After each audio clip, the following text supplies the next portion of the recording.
Good morning. Here is the Sanibel Island and Captiva Island update as of September 12th, 2023. Sanibel Island Beach Resort is reopening this month with reservation dates starting September 20th. I'm happy for them, but their website is bare bones with no updated pictures of the renovated rooms or even the resort. They have a Facebook page that they haven't posted on since right before Hurricane Ian hit almost a year ago. I personally cannot recommend this hotel because I've never stayed at the hotel.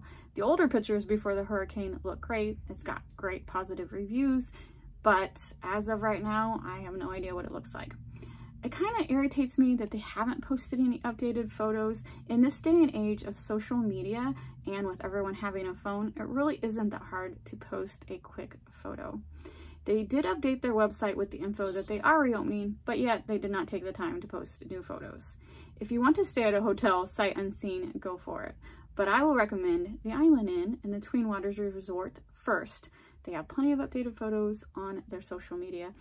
I'm not sponsored at all. I just happen to really like both these resorts and they're keeping everyone updated on their progress.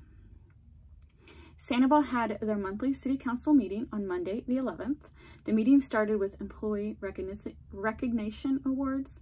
The meeting ended up being over 5 hours long, and then they also had a 2-hour budget meeting. I'm not done typing up all my notes. There was a lot to cover, so I'm just going to cover the first half of the meeting, and then I will post another update tomorrow.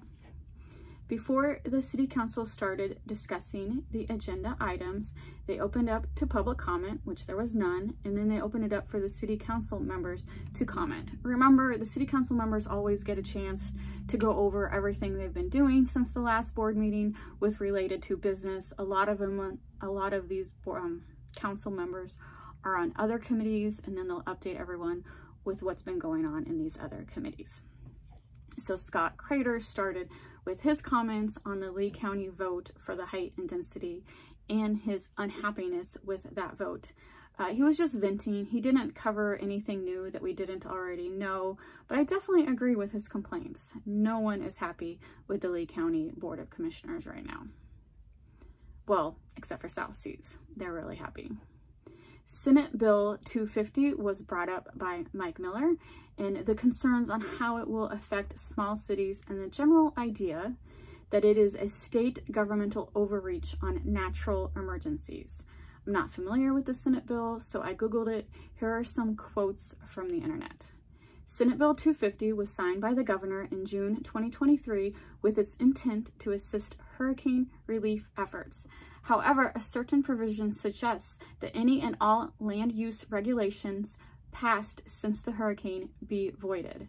Without clarification from the state, this could very well preempt local ordinances in the city of Naples and others that support residential values and have little to do with the bill's intention.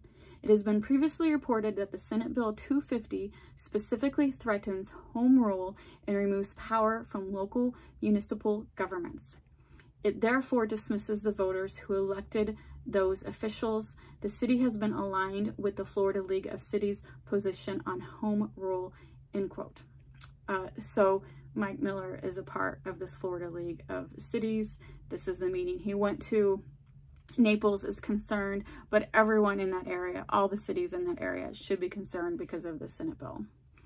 And then also my quotes, it's just a very general summary because most of the links I clicked on for Naples requires a subscription fee. I like Naples, but not enough to pay a subscription fee to their local newspaper. I'm so used to getting my news for free, I can't pay for it.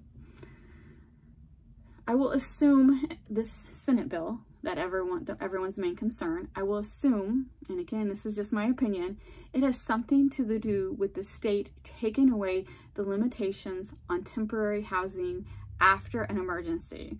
Remember, like each city would have their rule. I can't remember Sanibel off the top of my head, but it was like you could only have an RV for like 3 months. They extended it to 12 months, but they could set the rules of how long you can have that RV sitting in front of your house as you're rebuilding it. And basically Senate Bill 250 is taking away those rules. So most Florida cities seem very worried about neighborhoods being overrun with RVs and not having the power to stop it. Kind of like what happened to LA and other cities in California. If you're not on TikTok, go to TikTok and like just Google like RVs. I can't think of the term, but there's just tons of TikToks of like LA, like side streets just covered with RVs, people permanently living in these RVs, just trashing the area, and the neighborhood is parking right in front of people's houses, and no one has any power to do anything because the state of California took away the city's power to stop this from happening. And I think that's what a lot of people are worried about is going to happen in Florida. Okay, so what else? All right, so John Henshaw made some comments about the Lee County vote. He believes the Lee County ordinance makes life easier for the Lee County Building Department, but not for Captiva and Sanibel citizens. Government is supposed to be for the people, not for the ease of government employees. He also implied that a Lee County commissioner has a personal agenda on making it more difficult for citizens to consider self-rule, like maybe preventing Captiva from incorporating if that is something they are even considering. I don't know that Captiva is considering that. I think they should, but it would be interesting to see if they try to incorporate. I personally think it would be very hard because Captiva has a smaller year-round population as compared to Sanibel. I don't know if they have enough citizens who would be willing to step up and fill the governmental roles required for an incorporation. But that's just my opinion, and I will come back tomorrow with more updates on the meeting. Thanks for listening.